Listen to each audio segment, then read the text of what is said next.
All right. Well, thank you, everybody that is able to join us today. I am super excited to introduce my friend Matt Dix. He is a cloud specialist for Avigilon at Motorola. Absolutely love the product that they have, the company that they are, and the solution they're offering. So, really excited for you guys to learn a little bit more. As we go, if you have questions, throw them in the chat, throw them in the Q&A, and I'll rudely interrupt Matt whenever I feel like it so that I can get those questions answered for you. And we want this to be as informative as possible. So don't hesitate to jump in if there's anything, and really excited to get kicked off there. So with that, I'll hand the floor over to you, Matt. And thanks again, everybody, for joining.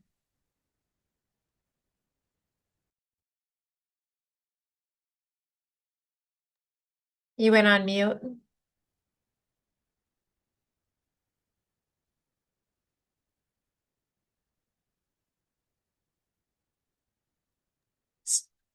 Oh, Oh, I there know we why go. it muted me. I know exactly why it muted me. Okay. All right. While he works on that, I'll just kind of touch on ByteSpeed's approach and the background for partners. And I just want you guys to know that we are really strategic in our approach. And a big part of what we do is make sure that we feel like the partners that we're bringing in for you guys are going to really be able to add value. And we don't work with everyone. So I really think you guys are going to like what you see. It looks like you got it going there, Matt. I do appreciate All it, right. Anna. Thank you. Thanks. So again, I was saying, even though I wasn't able to be heard, appreciate it, Anna. Thanks to the ByteSpeed team for the invitation and the opportunity, and looking forward to really what I hope is a discussion today. There's a lot going on right now inside of video security and access control across the board, and that larger conversation about what security means, not only in a business or a school district or whatever entity you are. How do you relate from a security perspective to everything that's around you? How do you interact with local police departments or county sheriffs? Is that, if that's your local, your best team to reach out to, depending on where you are and how you do what you do? And at Motorola, we're really focused on all of that. My job is not to be focused on every single one of those things, but to understand how what we talk about every day in video security and access control fits into that larger picture, and help you know that we have a way, if you choose, to be able to utilize Motorola tools to do those things, to help secure your facility better, to help protect your people and property better when it's important. And so I'll just walk through that today, and I'm going to walk through it in the context of the product portfolio that I focus on a regular basis, which is the Avigilon Alta cloud. So I work for Motorola. I'm a part of that larger ecosystem of things. Motorola is a familiar name for most people because uh, we were, and technically still are, though it's not us, a phone brand. That's a separate company, but the Motorola name is something that we continue to be able to leverage and use. And across the country and around the world, Motorola is responsible for a huge percentage of emergency communications across, particularly in the United States, but also around the world.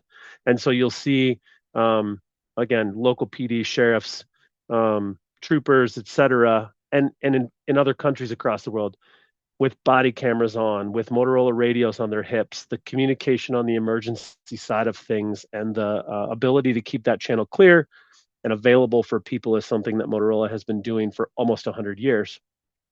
Inside of video security and access control, we're coming on about 10 years now inside of the Motorola family. And it's a conscious effort to add into that emergency communications and support from a security perspective to who you are and what you're all about in your business. So focusing on the Alta Cloud, how do we do what we do, and why is what we do important to be talking about? And so a lot of times historically, and I'm about 6.5 years into my Avigilon Motorola time here. Um, a lot of security today continues to be disjointed, whether it's just disconnected video and access, or even uh, multiple NVRs that you've got to manage, or door systems that can't talk effectively to the other parts of your business to keep things secure, all of that has a really significant effect on your ability to make sure that things work the way you want them to. And so, what if we could tie it all together, make it so that you don't have to rip everything out to start over again? And further than that, make it so that you have the opportunity to take advantage of equipment that you invest in, systems that you want to have, and not be concerned about whether or not those will work for you if you ever make a choice to move away from a Motorola relationship. And so those are all really things that are important to us and parts of what we'll focus on today in our discussion. All of that we just talked about can be done inside of this Avigilon Alta sphere of products. There's a lot that we can do. The crux of the conversation today will be around video and access, but we can do things like intrusion with our Protect systems, so you don't have to have a separate alarm. We can track packages, and I'll show you what each of these things go. And in a visitor world, you want to know who comes, provide them a badge, know that they're visiting Anna today because they have an appointment with her. We want to make sure that that data is effective for you. So today you're not in the cloud, or if you're tiptoeing into it, how do you do this well without it hurting so much? Really, for us, it's a big focus of how we do what we do. And in fact, in the Avigilon Alta world, the very first ways that we brought customers into the ecosystem of Alta was by providing them a device that we called a cloud connector. And so you can see it there in kind of the center of this first slide. That device allows us to take over most relatively recent third-party cameras, and when I say most, it really truly is. There's very few times I have to tell a customer that we can't take something in. There are times, I'm not going to tell you that it's going to be perfect every time, but most of the time we can take your effective tools that you've been using for a while, bring those cameras in, or leverage your existing maybe HID readers or other companies that you're using on the access control side. We'll put a controller in, allow you to continue to use that Mercury hardware, and that keeps your investment, your needed investment to begin that move to the cloud and really take advantage of everything, pretty small. And by doing that in each of these things, we get to take advantage of all the things you want by making cameras smart, maybe making door entries more effectively tied together with everything else you're doing. And all that becomes really, really important. Getting things into the system is simple. You can scan a QR code and bring a camera in. That's becoming more and more common. It's a thing that we've been doing for a long time. You can get into doors by simply having your access key on your phone or your employees' phones. That becomes a way to get in. And further than that, if you have guests that come in, if the ByteSpeed team is entering your space because they're working there to help you upgrade or update or service a piece of equipment, you know they're coming, you can provide them a guest pass in our system to come in on their phone and have access to the specific places you want them to have without you having to go through a whole bunch of stuff, create a card, maybe lose that card, some of the things that exist today inside of access. It also becomes really fully mobile on both sides of the house. We have really exceptional app-based experiences for both video and access control. The crux of the systems on both sides really is built on the back end of Chrome, so it's intended to be mobile right out of the gate. It makes it easier to make a truly effective app-based experience be available. You can limit who has access. You can limit when someone has access. If you want them to have access, but only at work, there's all kinds of ways you can control how things go with the customers that or with the employees that you're trying to deal with.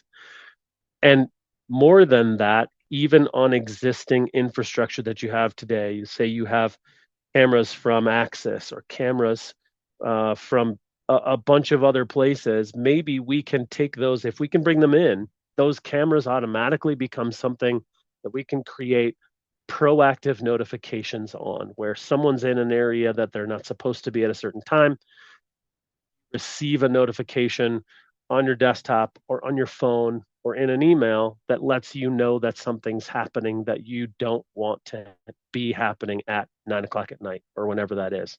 You receive these, you get a chance to look at that data right away and respond in the way that you want to respond or what makes more sense. Adding in some of the things that have become more common now, not just security, and typically, if you live in the kind of environment I would expect, reactive security, right? Going back 6 days later to find an incident that you heard about after the fact.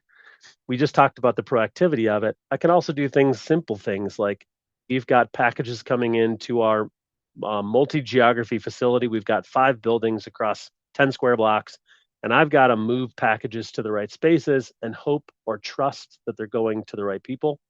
When they come in, we scan a code. It's literally off that label. The label tells me that Anna Hansen has received a package today, and Anna receives a notification that she's got a package to come pick up. That becomes a really easy way to have a simple audit trail behind the scenes, and it ties everything together in a single environment that allows you really to see and view things in a way that you can't do today. The other part of this that's a primary focus of who we are and what we're doing is that while we manufacture everything that we put out into the world, we've been doing that since the beginning. We manufacture everything in North America. Everything is NDAA compliant. We're meeting all the cybersecurity, all the things that you need us to do. We're doing those things. But in the manufacturing process, we're creating equipment, especially on the video side. If you decide 3 years from now that you're disappointed in what Motorola has to offer, or you found something that's brighter and shinier, you have the opportunity to take that camera and go to the place that you need to because it affects your business if you can't in a lot of different ways. The data is yours. The recordings are yours. The access to the information is yours unless you let us in or let ByteSpeed in. That's a really important part of this. You need to control that information. We're in an information world, and if you can't have control of it, you don't have enough visibility or understanding of what's happening with that data to really feel good about working with that company. In our case, we really want to make sure that it's yours. And again, you can take what you purchase, this investment you're making for the long term, and continue to leverage it for the long term. We're also built in the back end. The origination of the company that Motorola brought into the fold, we were a purchase of the Motorola brand. That company started as a cybersecurity company. And so we have stayed with that throughout our growth inside of Motorola. And the focus on what that means for us is that we're handling the things you need us to handle from a security perspective, obviously physical security, but also from cybersecurity perspective. And the more of the investment that you make, the more you get reassurances that we're working hard every day behind the scenes to make sure that we're staying up on everything that needs to be kept secure. Am I going to tell you that we'll never have a breach? No, that would be irresponsible of me. At the same time, when something happens, when we understand that there's a possible opportunity for a bad actor to do bad things, we immediately react and we're going to press that update out into the field right away. And it's not really going to be a choice. We're going to make sure that your stuff is secure. And so you can be assured at any time that we're going to make that work happen. Matt, I think that part of the conversation is more important than ever with everything going on in the world. Yeah, I do actually have a question, a couple questions in the Q&A I wanted to ask. The first, perfect. how is Alta licensed? So subscription based or paid by a device or site or Yeah. amount of So devices? I sort of mentioned this before. The physical equipment is something that you purchase out front. So that's a thing that you own right away. Okay. The last part of it, then, as you continue to move forward with the product on both sides of the house, it's a subscription-based experience. We do that for it's more and more common, so it's less of a challenging conversation than it was, let's say, 3 years ago. But what you're getting out the back end is that constant cybersecurity, but also the updates. We're assuring that those the cameras that are out there, or the door access points, the controllers that go into your environment are constantly being given the brand newest thing that's out there. And so it's a subscription yearly or multi-year at a time. You can invest in that in whatever way you think of. And the next part of that conversation, often in my experience right now, becomes how it compares to maybe an environment where someone's currently investing in NVRs on a regular basis, say 5, 6, 7 years. How do those things compare? The honest answer to the question is in the last 6 months, the way that comparison has changed is pretty significant. We haven't moved the pricing on the licensing at this time for the last 4.5 years that I've been doing this. We haven't changed the price of those licenses. On the NVR side of the world, as I'm sure everybody's aware, those boxes are getting incredibly expensive very quickly. And so the assurance that, again, I'm not going to promise you I don't have control of when we change prices. So that would be irresponsible of me. But your ability maybe to lock in today to a 5-year relationship that allows you to be sure that things are going to continue to work out into what right now, strange to say out loud, is 2031. That is pretty nice and allows you to continue to stay connected. So we're a licensed backend. So, is the only way to go forward with cloud, or is there to manage your devices, or do you guys still offer an on-prem option? Yeah, great question. We do offer on-prem, and what I would tell you, I started in that part of the house. What I would tell you is that we're also one of the strongest on-premise solutions, both in access and video. In our business model, we're using on-premise for things like casinos, because casino video will never be in the cloud. It just can't be for some obvious reasons.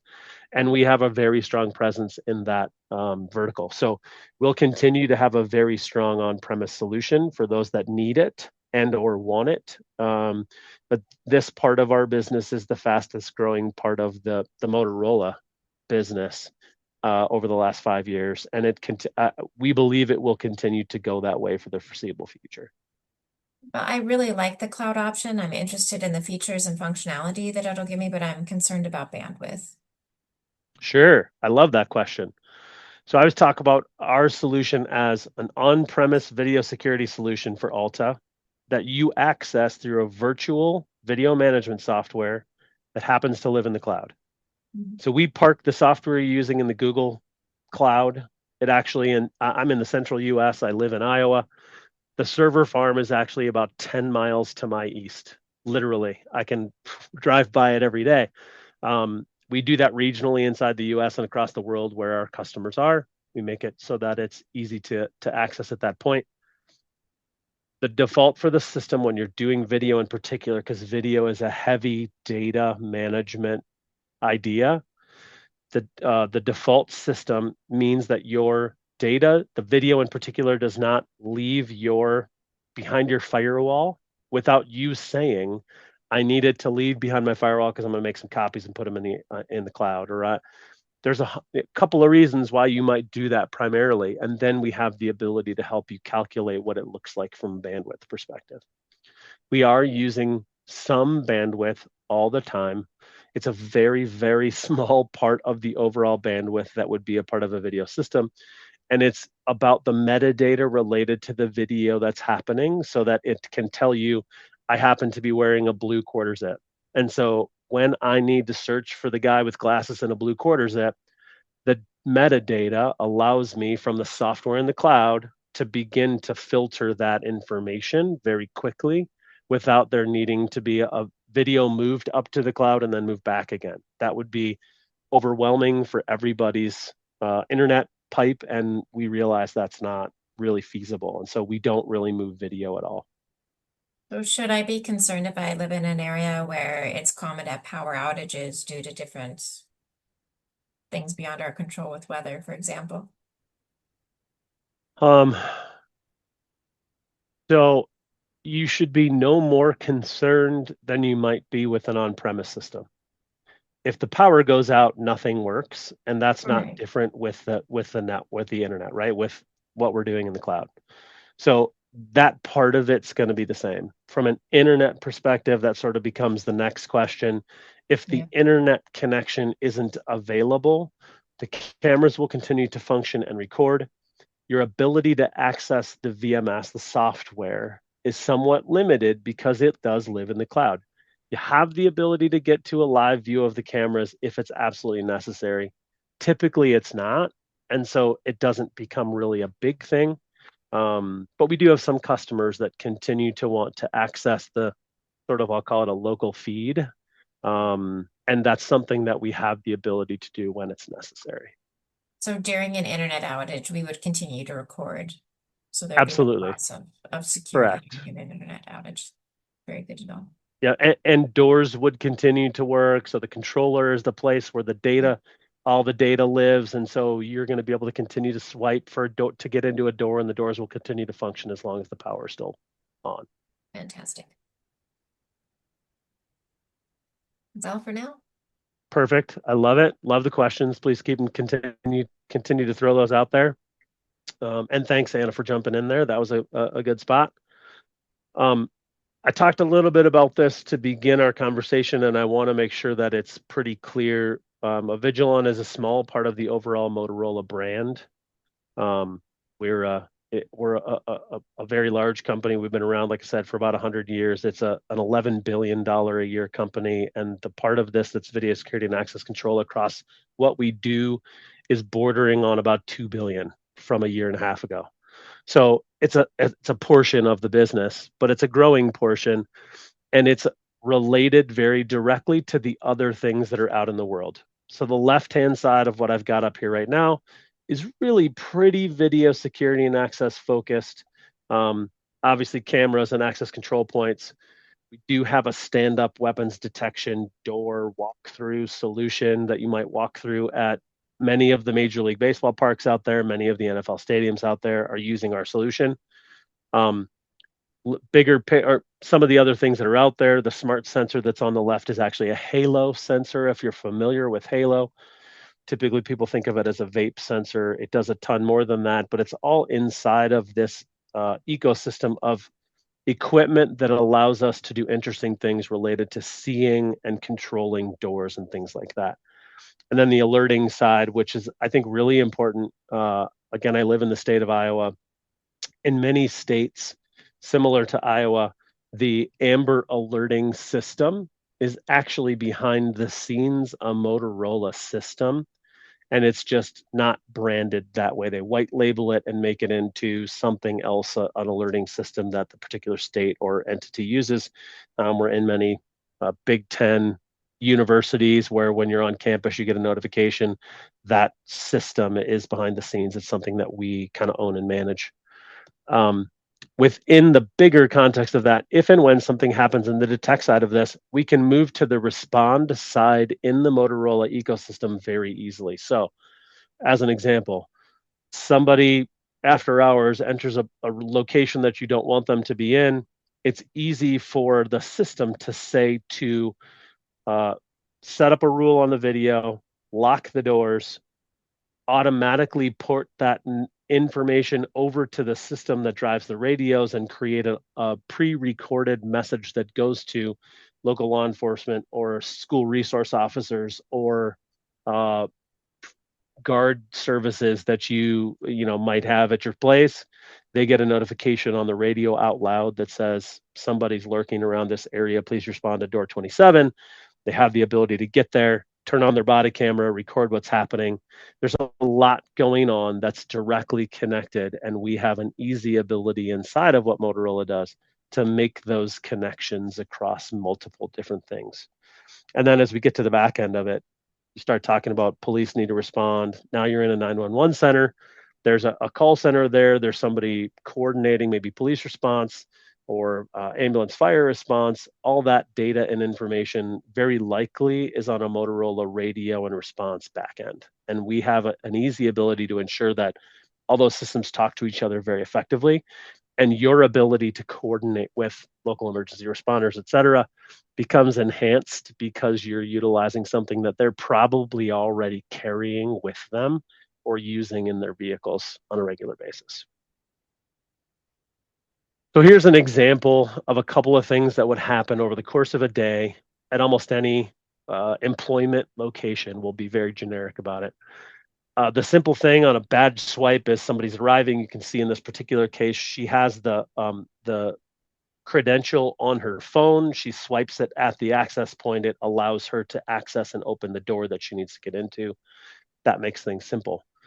If someone's coming to visit her during the day, she might have provided a guest pass to that person where they enter to a video reader that's there and show a QR code they received in an email that allows them access to the first door, direct to the reception desk where someone hands them a sticker they can put on that identifies them as a visitor, and the person that they're there to visit is automatically notified that they should come to the front area and receive that guest of theirs.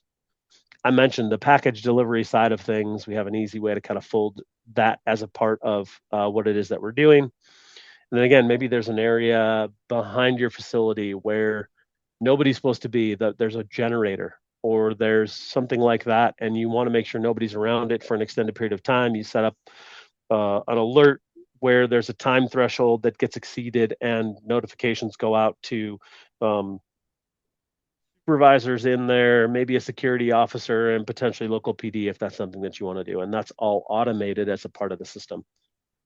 And again, remember, I started this whole conversation with this can be done with existing third party camera and door infrastructure. We don't need you to start over again, and we'd love you to do that. If that's the right thing to do, we'll talk about it that way. It's not necessarily something that you have to do in order to be able to take advantage of what I'm talking about. And then if needed, immediate response from somebody like law enforcement or security personnel or a school resource officer to be able to get directly to the location that where something is happening. And so, as an example of this, I'm going to jump out of here and I'm actually going to quit sharing for a second. And you won't be able to hear me, but I'm going to play for you a larger example of this. And it's an important um, piece of the pie just to give you a good understanding of what it is that I'm talking about. So I'll play this quick and then I'll come back.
Matt, while you're pulling that back up, I do have a couple more questions here.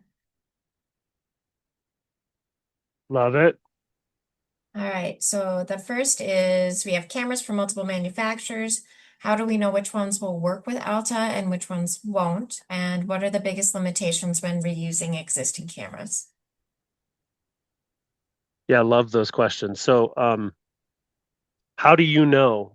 We'll help you know. That's the simplest way I can tell you. We ask for you to provide us quantities and model numbers of the cameras that you have, no matter the manufacturer. And then we take those in, We provide typically a couple options through the ByteSpeed team. We'll work with the ByteSpeed team and just kind of talk through, okay, this 90% of your camera infrastructure can come in. It's going to be no problem, even though it comes from 3 different places. We know we can use them. Typically, we're looking for what's called ONVIF Profile S.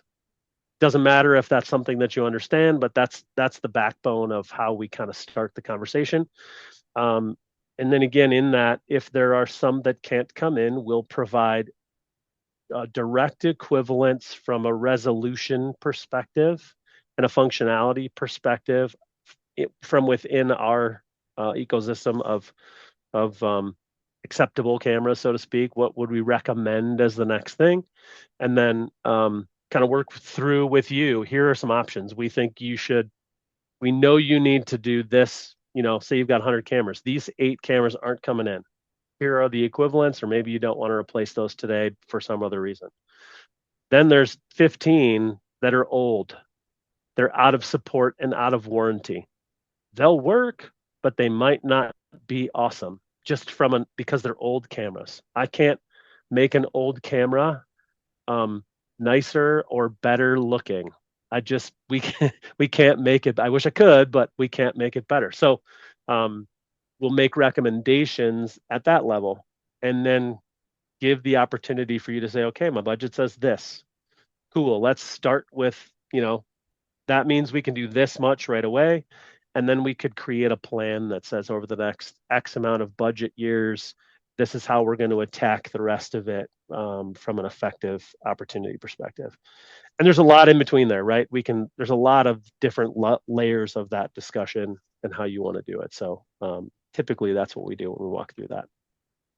You want to speak for a minute about how easy it is, like once you get things up and running and ready to go, how easy it is to add in new cameras over time without disrupting the current ecosystem that they've got going? Yeah. So when a camera comes in, it's literally the scanning of a brand new camera comes in, we're scanning a QR code that lives on the camera. That's literally the whole thing. And so the ability to be able to bring it in, let's say you're going to replace a camera on the wall that's 8 years old, that's out of warranty, but the wire works, the category cable you've got up there is just fine. It's transmitting well. We're going to plug it in. So I'm scan that QR code. I will see the device inside, and I'm actually in a portal right now. I would see the device listed in this list. It would pop up, say, here I am. And you would plug it in. And once you plug it in, you'd get this little green light on the left-hand side. Essentially what it does when it starts is it's going to go hunt for updates. And sometimes it takes a minute and sometimes it takes 5, but it's going to show up green. And then you just hang it up, point in the right direction, hang it up. And it's incredibly simple to do in the long term. And then once we get to those cloud native cameras, again, to go back to it, we're doing all of the updating. So that's the really nice part. Today, typically, you live in a backwards firmware environment, multiple different versions of different things that you've got to try to manage manually. And typically, it's not being managed at all. And so you've got then either functionality concerns or security concerns that you're crossing your fingers and hoping won't come and bite you, basically. Other questions in there, Anna? I think you're good to keep going. So I jumped into a deployment that I have access to so you can kind of see this system in action. I bring this one to the table often because it's a customer site that they've provided me and a couple of my colleagues access to. They're a longtime customer. They've made an agreement with us to say, no problem. You guys can be in here. Don't do this and this and this. And the nice part about it is that they're providing us access, but they're giving us very specific sort of guardrails. I can't see the system level of this system. I'm not an administrator in this deployment. And so you get an example here of things that are possible in terms of blocking people from a level of access that you don't want them to have.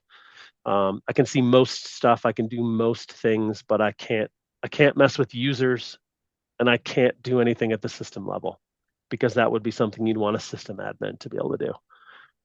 More specifically, when we brought these in, these are functioning on that cloud connector device. A cloud connector is an NVR that's running on a Linux backend that we manage that provides you the opportunity to bring in these third-party cameras. So you can see the majority of this list is Axis or Hikvision. Most of it's Axis, but there's some Hikvision and some Hanwha. We put a couple of new video intercom readers that are ours into this system recently. And the nice part about this is when these come in, we put the box in, we plugged it into the network switch that the security is on, and we told the box, we told the system, we didn't tell the box, we told the system, go find me the cameras, please. And it gives me a list of every camera that's on the network, and it allows me the ability to check boxes and say, bring all these cameras in for me, please. It's a very simple process, even when you're not bringing in a brand new camera, even when you're bringing in these third-party cameras. And all this data just populates because of that ONVIF Profile S thing that I mentioned before. This data just came in. It grabbed the IP address. It told me what the model number was.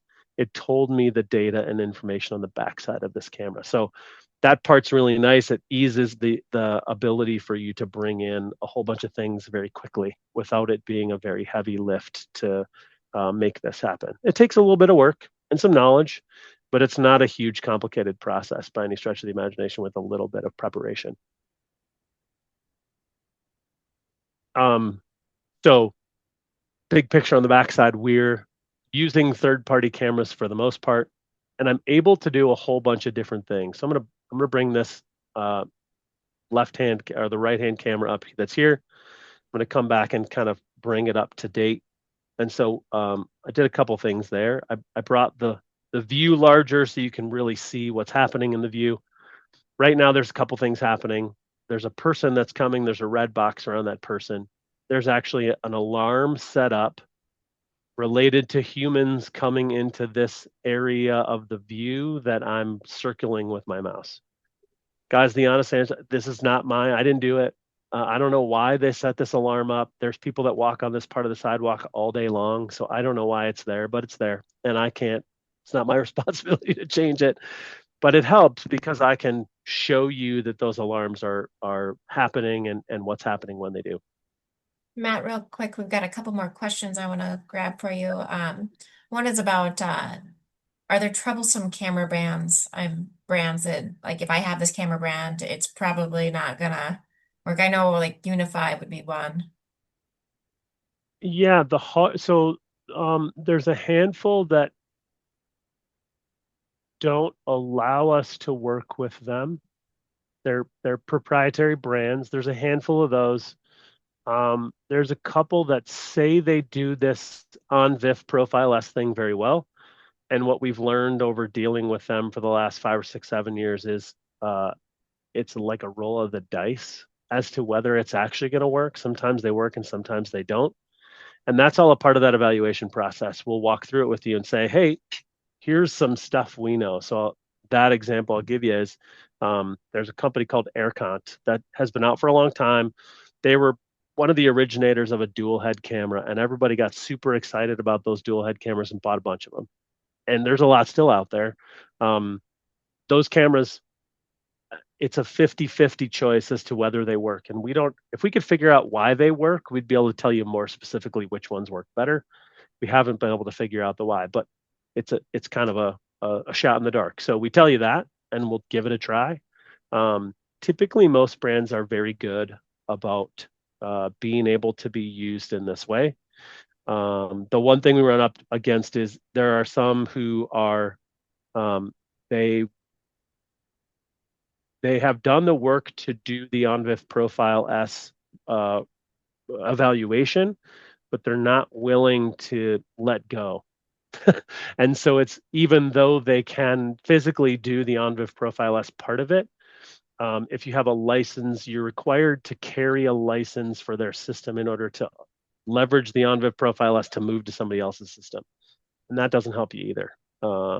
That's the back end part of it for us. You're going to license it with us. At the end of that license relationship, if you decide it's time to go somewhere else, it's your stuff and we're going to help. Do you need to offload some things? Do you need to update something? We're going to help and make sure that you get what you need before you move to the next solution because it's security and it's a big deal. We want to make sure that that stays important for you. The next question I have is about how many cameras can be recorded to one server with 1 TB of storage to keep video for around 14 days or more. So- I love the specificity of the question. Thank you for that.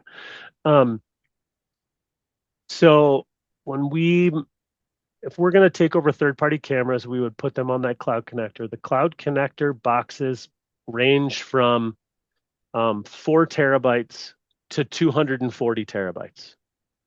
And so the quick answer to your question is it depends, right? If you want it to be limited to 14 days, you have the ability in the system to say, I don't care how much storage is left on the SD card or the device, the cloud connector device. I want to stop recording or I want to start overwriting data on day 15. And that's a setting you can determine. You can also do it when you get into the cloud native cameras. We didn't talk about this yet, but the cloud native cameras from Avigilon have an SD card in them. And so the SD card becomes the primary storage location and it eventually unhooks you from the server environment that you're in. That's the ideal situation because it lightens the load in the IT closet. It allows that updating control to be happening on our end. But then also, even on the smallest SD card we put into a camera, well, the smallest one is actually 7 days. There's one camera that carries a 7-day SD card. Typically 30 days is the minimum for us. But again, if you need 14, on day 15, you tell the system to overwrite, and on that SD card, it will not hold more than 14 days. Hopefully that answers your question. And additionally, as you're thinking about your own personal environment, it is very easy to get these guys on a call to discuss through specifics. They're gonna show up and support you and be there for you, as will ByteSpeed. We're not gonna harass the heck out of you afterwards if you say wait for a little while or this isn't good timing or you decide it's not a good fit. But really, really happy to get on phone calls and answer any questions you might have and just make sure that you feel comfortable with what your options are.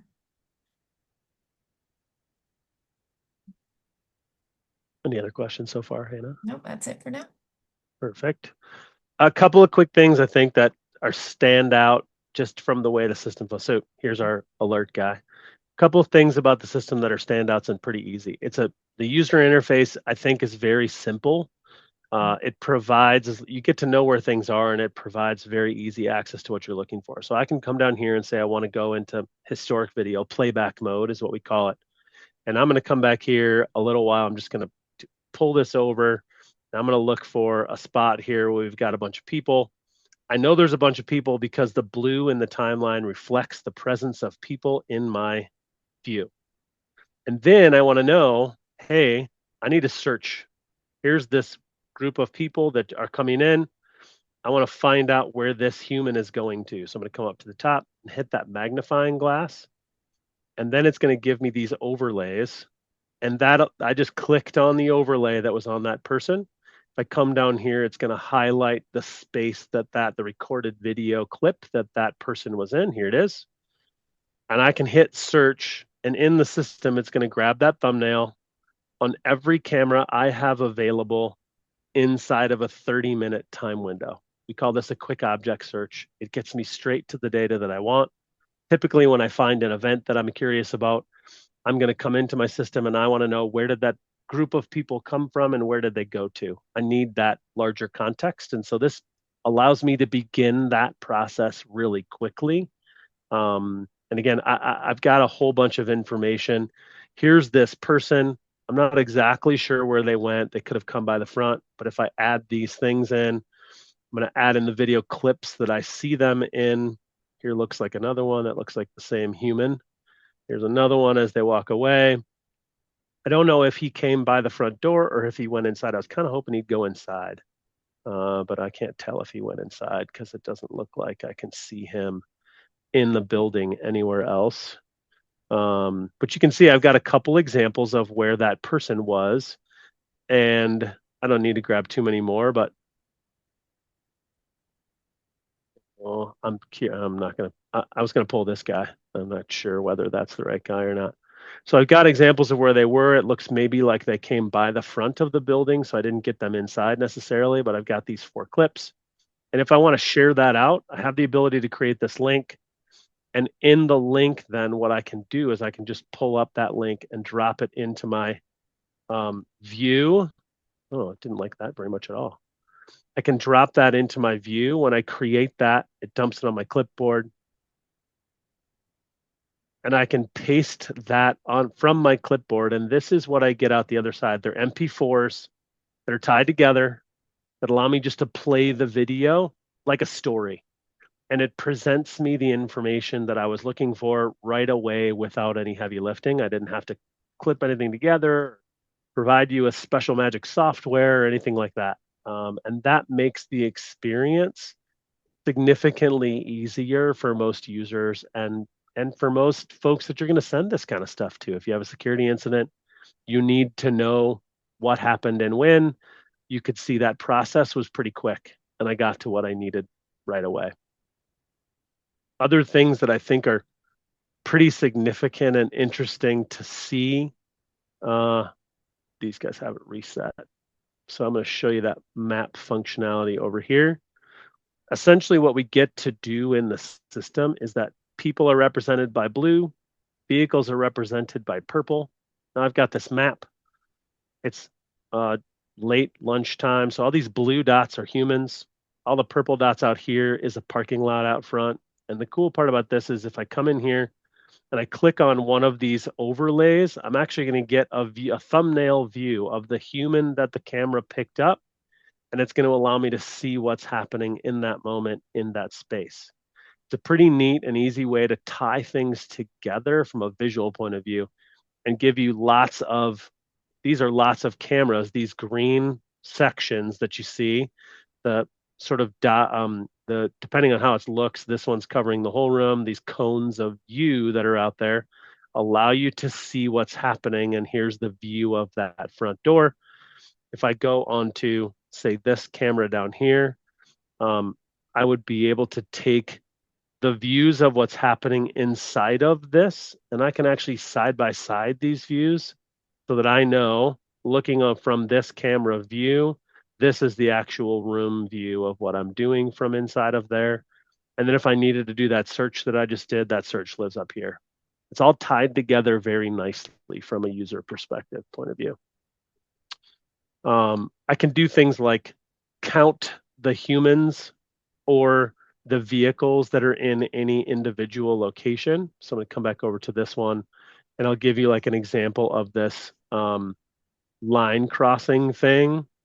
I've got it's going to resolve my counts. And within here, once it updates the information, I can know who came in, how many people came in a particular time. You can see this first one has populated now. It's just going to hunt for the data. And so maybe I put that around who came into the bank. You can see that here. Or this one is going to be who entered into the coffee shop.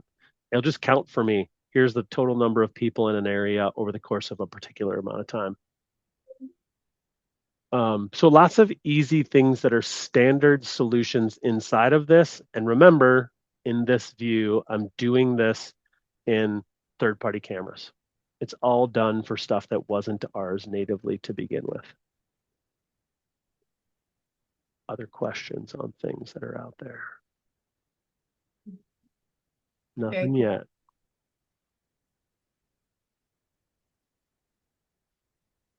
We're also connected in this environment. I showed you at the beginning kind of all the different pieces of the Alta environment. I can go in and see things like open up the access control that's connected to this video deployment. And within the same login, single sign-on, I have the ability to see, oh, okay, sure, thanks. That's perfect, guys. That's awesome.